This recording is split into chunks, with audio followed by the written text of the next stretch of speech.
Hello students, how are you? Fine? Okay. Today we will start our 10th chapter. The name of chapter is Handicrafts. Okay? तो handicrafts किसको बोलते हैं वो आपको पहले समझना पड़ेगा। जो लोग पेंटिंग करते हैं, बराबर है ना, और कोई भी चादर के ऊपर है या फिर बेडशीट के ऊपर और कपड़ों के ऊपर है, आपके ड्रेसेस के ऊपर है, उसके ऊपर वर्क होता है, ठीक है ना। तो पुराने समय में जो होता था इन लोगों के इस पे होता था शूज़ पर, है ना, राजा महाराजाओं के। तो वो सब वर्क जो है अलग अलग दिया हुआ है इसमें। और गोल्ड और सिल्वर ज्वेलरी से भी वर्क होता था, है ना, उनके कपड़ों पे होता था जो ड्रेसेस पहनते थे राजा महाराजा, वो वर्क के बारे में है। दूसरा आपने साड़ीज़ देखी होगी, बांधनी वगैरह की साड़ी चलती हैं, ठीक है ना, तो उनके सब के बारे में है, ठीक है। तो उनको क्या कहते हैं, और अलग अलग जगह में जो लोग बनाते हैं उनको जो है क्राफ्ट्समैन कहते हैं, ठीक है। तो हमारे यहाँ पे जो है वो बहुत ही एक्सपर्ट लोग हैं, पूरे भारत में फैले हुए हैं सब जगह, और अलग अलग चीज़ें जो हैं अलग अलग जगह पर उनकी जो फैक्ट्रीज होती है, कारखाने होते हैं, जो भी हैं वो वहाँ पर बनाते हैं, ठीक है, अलग अलग प्रिंट की। आ गया समझ में। तो वो लोग जो हैं उनको बोलते हैं जो है क्राफ्ट्समैन, जिनको जो लोग ये बनाते हैं ना, ये स्किल होती है उनके पास। तो अलग अलग होती है, किस किस जगह पर कौन सी होती है और कौन लोग बनाते हैं, वो सब आपको इसमें दिया हुआ है, ठीक है। तो our first one is this painting these paintings are done in a Mithila region of Bihar, है ना। ये वाली पेंटिंग जिसके बारे में हम लोग पढ़ रहे हैं वो कहाँ पे होती है, बिहार में होती है। बिहार में बनाते हैं वो लोग, और मिथिला रीजन में होती है ना। और कौन बनाता है, बाय द वुमन, ठीक है, वुमन ऑफ द विलेज, गांव की औरतें करती हैं। एंड दे मेनली पेंट, अब वो क्या क्या पेंट करती हैं, gods, goddesses and other mythological figures, है ना। गॉड भगवान के करती हैं, और जो है वो दूसरे जितने भी हैं देवी देवता लोग बनाते हैं, है ना, सूर्य चंद्र, वो सब चीज़ें वो लोग वहाँ पर बनाते हैं अपनी पेंटिंग में, ठीक है। तो अपने को उसका ये इसके बारे में पढ़ना है, तो वो it is called Madhubani painting. Okay, तो सब समझ में आया, फर्स्ट वाला समझ में आया सबको, ठीक है ना। कि दिस पेंटिंग जो है वो मिथिला रीजन बिहार में होती है and done by one woman of the village, बराबर है। और वो लोग गॉड, गॉडेस और माइथोलॉजिकल फिगर्स ड्रॉ कर उसमें पेंट करते हैं। It is called Madhubani painting. Okay, number 2, it is also known as Tarakashi, उसको ताराकाशी बोलते हैं। It is an art form of the Odisha, ठीक है, ओडिशा का आर्ट फॉर्म है। आर्ट फॉर्म मतलब आर्ट जो है उड़ीसा का आर्ट है, ठीक है। और वो लोग जो है इसमें क्या करते हैं, art form of the Orissa, jewellery is made out of fine wires of silver के वायर से वो लोग जो है मतलब ज्वेलरी बनाते हैं, ठीक है ना। और सिल्वर के वायर के अंदर से जो है वो वर्क करते हैं, ठीक है ना। फाइन वायर से जो है उनकी ज्वेलरी बनती है, और this work is known as Tarakashi. Okay, समझ में आया सबको। Number 3, it is great piece of embroidery done with white thread, है ना। ये जो है एक एम्ब्रॉयडरी, एक प्रकार की एम्ब्रॉयडरी है जो कि वाइट थ्रेड से होती है और सफ़ेद धागे से बनाते हैं। And Lucknow is very famous for this, तो लखनऊ में ये वर्क ज़्यादा होता है।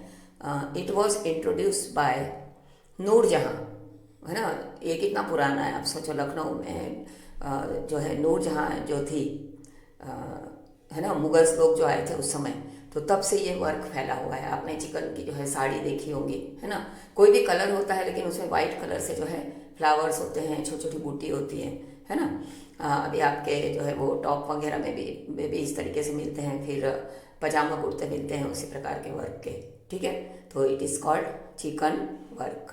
ओके, नेक्स्ट वन है 4 1, देखो, the cloth is tied with thread and then dyed अब कपड़े को क्या करते हैं, धागे से बांध देते हैं, है ना, जैसे साड़ी में बांधनी में ऐसे ही होता है ना, जगह जगह से बंधी हुई होती है और उसको पहले कोई भी डिज़ाइन करके उसको बांध देते हैं और फिर उसको किस में डाल देते हैं, डाइट करते हैं, मतलब उसको कोई भी कलर, जो भी कलर आपको देना है उस कलर के अंदर, पक्का जो कलर होता है उसके अंदर डाल देते हैं। तो this craft is common in Rajasthan and Gujarat. ठीक है ना, गुजरात और राजस्थान में भी बांधनी की साड़ियाँ चलती हैं और गुजरात में भी चलती हैं। ठीक है ना, उसको बांधनी वर्क बोलते हैं, जैसे आप लोग जो है उसमें पहनते हो ना नवरात्रि में, है ना, ऊपर झब्बा पहनते हो, है ना, उस टाइप की ओढ़नी है, ओढ़नी आती है उसके साथ की, तो this work is called bandhani. ठीक है, फिर है next one is it is an art of Bankura in West Bengal. ये वेस्ट बंगाल का है। Many beautiful things are made out of red clay. Red clay का मतलब क्या होता है, लाल कलर की जो मिट्टी होती है उससे वो लोग वो वर्क करते हैं। And this work is called terracotta. ठीक है, वेस्ट बंगाल का है, वो आपको ध्यान रखना रेड क्ले से होता है, तो टेराकोटा। ठीक है, 6 number, it is an art of dyeing in Andhra Pradesh. In this art the yarn is tied and dyed and then woven into patterned fabrics। अच्छा, पहले डाई कर लेते हैं उसको बांध के और फिर अलग अलग फैब्रिक्स के ऊपर से जो है उसको उसका पैटर्न बनाते हैं, उसको बोलते हैं इखत वर्क। ठीक है, 7 नंबर है traditional mythological painting of Andhra Pradesh done on a cloth by using a कलम एंड नेचुरल डाइस। कलम जो है कलम से यूज़ करते हैं वो, मतलब जो लकड़ी का बनाते हैं और उसको डाई करते हैं, फिर it is called Kalamkari.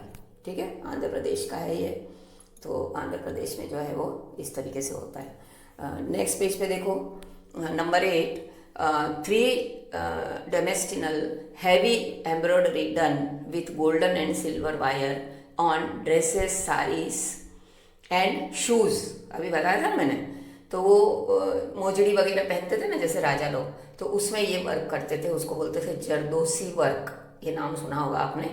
Heavy embroidery होती है, किस चीज़ की होती है हैवी एम्ब्रॉयडरी, जैसे धागे की होगी तो बहुत हल्की होती है, रेशमी धागे की होती है वो भी बहुत हल्की होती है, लेकिन गोल्डन और सिल्वर के वायर होते हैं उसमें। तो वो ड्रेसेस पे होती थी, जैसे सलवार सूट वो लोग पहनते थे, घाघरे पहनते थे, है ना, और साड़ीज़ और ओढ़नी होती थी उनकी भारी भारी, फिर उनके जो मोजड़ी पहनते थे वो, उसके अंदर वो वर्क होता था। ठीक है, तो it is called zardozi work. Okay, 9 number, traditional embroidery of Punjab done in rich colour with silk thread. वो एम्ब्रॉयडरी होती है सिल्क थ्रेड से होती है, सिल्क के धागे से होती है। It is mainly consist of geometrical patterns. Geometrical pattern कौन कौन से होते हैं, सर्कल, सेमी सर्कल, है ना, अलग अलग होते हैं ना, अलग अलग तरीके से, ऑक्टागन, पेंटागन, ट्रायंगल, स्क्वायर, है ना, ये सब होता है उसमें, उसको बोलते हैं फलकारी वर्क। ठीक है, पंजाब में होता है और सिल्क थ्रेड से किया जाता है। ठीक है, 10 number and last, different colour are used as coating on gold and silver jewellery to make it more attractive. ठीक है ना, Raja Man Singh of Amber in Rajasthan introduce this art. देखो वो लोग जो हैं गोल्ड और सिल्वर ज्वेलरी जो पहनते थे उसके ऊपर जो है वो लोग अलग अलग कलर से करते थे वो। जैसे आपने देखा होगा कि गोल्ड के, जैसे आपने घर पे भी अपने मम्मी वगैरह को देखा होगा कि जो हार होते हैं उसमें जो है ग्रीन और रेड कलर कभी कभी गोल्ड के अंदर ऊपर से लगाते हैं, उसको बोलते हैं मीना। क्या बोलते हैं उसको, मीना, और वो उस वर्क को बोलते हैं मीनाकारी। ठीक है, डिफरेंट कलर्स आर यूजेस, है ना, ब्लू भी यूज़ करते हैं, ग्रीन भी करते हैं, रेड भी करते हैं, है ना, कभी कभी हमारी रिंग्स में भी जो है गोल्ड की रिंग में जो है अलग अलग कलर वो लोग लगा देते हैं, मतलब डायमंड नहीं, कलर्स लगाते हैं। ठीक है, कलर की कोटिंग करते हैं ज्वेलरी के ऊपर। ठीक है, तो who started this work, Raja Man Singh of Amber, Rajasthan के थे वो, वहाँ के उन्होंने अम्बेर के, तो वहाँ उन्होंने ये इसको इंट्रोड्यूस किया था, तो it is called meenakari. Okay, सबको समझ में आ गया अच्छे से। ठीक है, चलो अभी इन्फो बॉक्स देखो। एवरी ईयर, अब ये हैंडीक्राफ्ट, अब ये सब सामान आपको समझ में आ गया। तो इसका हर जगह मेला भी लगता है, तो मेले में ये सब सामान की बनी हुई चीज़ें बेचते हैं वो लोग, ठीक है ना। बड़ी बड़ी जगह पर लगते हैं मेले, तो वो लोग जो है इसमें। तो every year the handicraft fair is organised at the Suraj Kund in Haryana. Haryana में सूरज कुंड करके जगह है, वहाँ पर लगता है। कॉल्ड द सूर्यकुंड मेला, उसको क्या बोलते हैं, सूर्यकुंड मेला। To encourage the craftsmen from different states, है ना, अलग अलग स्टेट के क्राफ्ट्समैन वहाँ पे आते हैं और उनको इंट्रोड्यूस किया जाता है और उनका सामान बेचा जाता है। It is also attempt the popularise these art, है ना, जिसके कारण ये सब आर्ट्स जो हैं वो बहुत फेमस हो गए हैं, ठीक है। तो ये सूरज कुंड मेला देखो यहाँ पे है, दूर दूर से इंडिया के सभी जगह से क्राफ्ट्समैन आते हैं और वो लोग अपना अपना सामान को इंट्रोड्यूस कराते हैं और फिर अपना सामान सेल करते हैं, ठीक है ना। और मेला देखने तो बहुत सारे लोग जाते हैं, वहाँ से बहुत सारी चीज़ें खरीद के लाते हैं, ठीक है। तो यहाँ पे हमारा जो है वो चैप्टर ख़त्म होता है। इसको जो है वो उसी तरह से लिखना है जैसा इसमें लिखा हुआ है। अब जैसे इसमें 1 to 10 लिखा हुआ है, तो ये वर्कबुक में तो ऐसे ही लिखना है जैसा मैं PDF भेज रही हूँ, और CW में भी इसी तरह से लिखना है। ये लिखने के बाद में नीचे आंसर में डैश करके जरदोसी वर्क है, जो भी कुछ है वो वर्क आपको उस तरह से लिखना है, ठीक है, और उसको उसी तरह से लर्न करना है। आ गया समझ में, है ना, समझ में आ गया होगा। फिर हम लोग नेक्स्ट चैप्टर में मिलेंगे। Till then bye.